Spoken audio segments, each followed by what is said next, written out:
When exactly should you be giving up on trying to get back together with your ex? That's what we're going to be talking about in this video, and I think my answer might surprise some of you.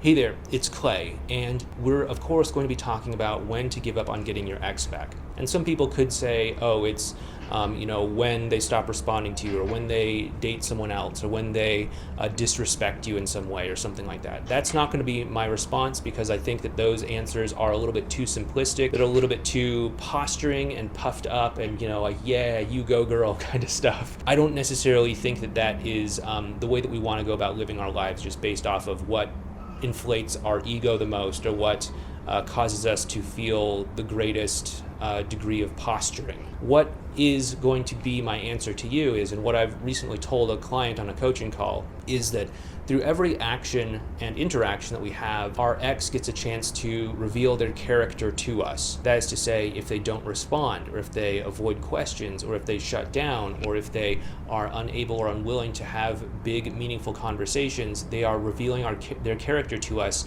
in one way or another. And we need to take all of this as feedback in order to decide, is this the kind of person that still makes sense for me to have in my life? Number one, you have to be really clear on what you're looking for in a relationship. You can't just be like, oh yeah, we were in love, or we were in a relationship, therefore I have to save it at all costs. That's not enough. We have to take a practical look at what it is you're looking for in a relationship, what you're not looking for in a relationship, and be sort of measuring up against what we're actually seeing in our experience here. You are going to hit some challenges in your journey of getting back together with your ex. Like, even if you're successful, pretty much every successful person I've met has hit some degree of challenge. Now, is that just a matter of luck? Is that just a matter of, something else? No, it's just part of the process. And does that mean that you should give up when you hit that challenging point? That's up to you. But what I'd encourage you to look at is how your ex is presenting themselves.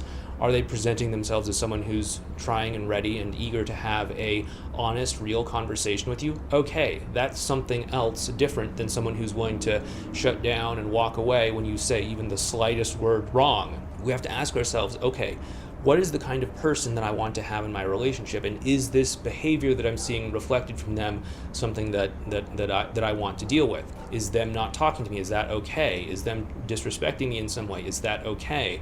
Is this sort of behavior something that I am looking for in a relationship? Something that I want? Something that I could see myself living with, for a year, for 5 years, for 10 years, for maybe the rest of my life? If it is, okay, continue to pursue it. If it is, understand that, like, okay, maybe they're just doing this because they feel this way, or maybe it's a long-term trend. Maybe it's not just because they have baggage and mixed emotions and everything like that from your time together, but maybe it's a long-term trend and you noticed it even when the two of you were together. If it's pretty clear that they have, narcissistic personality disorder or something like that, you have to stop and say, okay, is that something I'm willing to live with? Am I willing to live with the consequences of someone who has NPD or depression or emotional unavailability for the rest of my life? I can't just continue to try and hope that they change someday. They might change, who knows, but that's their journey. That's their decision they need to make. If they're going to change, it has to be on their time and in a way that makes sense for them. What we don't want to do is we don't want to try to bet on potential. We want to take what we know about their character and say, hey, is this what I want? Is this what I'm willing to commit to? Is this the kind of relationship that I'm willing to really pursue here? If it is, then go ahead and stick it out. If it's not, then maybe it's time to let go, create that space. And, that's not to say you'll never get back together with them. Again, maybe they have some sort of awakening and they decide, okay, I need to get this part of my life handled, and they pop back into your life a few months from now, or a year or two from now, or something like that. If that's the case, see it out. But until you actually see some change in their behavior that matches what's acceptable for you in a relationship, then we really want to hang back and not necessarily commit to them at this point in time. So that's really what I'd recommend you do at this point in your relationship journey. Other than that, I'd also recommend you check out this video playlist over here on how to deal with a breakup. Anyway, take care, and I'll talk to you next time.